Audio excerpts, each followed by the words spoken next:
Samantala, inihain na sa Kamara ang panukala para ipagpaliban ang nakatakdang first regular elections ng Bangsamoro Autonomous Region in Muslim Mindanao. Isa sa mga konsiderasyon na tinitingnan ng Kamara, kaya ito isinusulong ay ang desisyon ng Korte Suprema na hindi na bahagi ng BARM ang Sulu. Ang buong detalye sa ulat ni Milky Rigunan. Tatalakay na ng Kamara ang panukala para ipagpaliban ang nakatakdang first regular elections ng Bangsamoro Autonomous Region in Muslim Mindanao.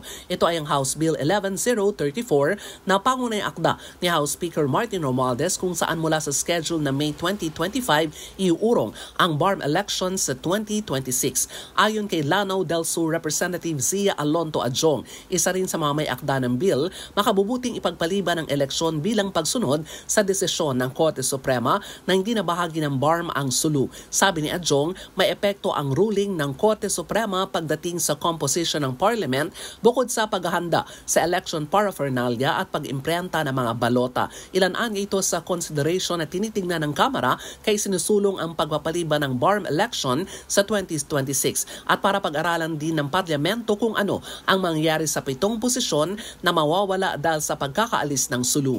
Narito si Lanao del Sur Representative Zia Alonto Adjong. So from initially it's next year, then we will have it in 2026, no, to give time for the Parliament to readjust kung anong gagawin dito sa 7 positions na to, no, and also to give way for the COMELEC to also at the same time readjust, no, based on this new development as we saw with the ruling of the Supreme Court. Sa ruling ng Korte Suprema, hindi bahagi ng BARM ang Sulu matapos tanggihan ng probinsya ang Bangsamoro Organic Lot sa itinaos na plebisito noong 2019. Para sa MBC TV Network News, ako si Milky Rigunan, una sa Pilipinas, una sa Pilipino.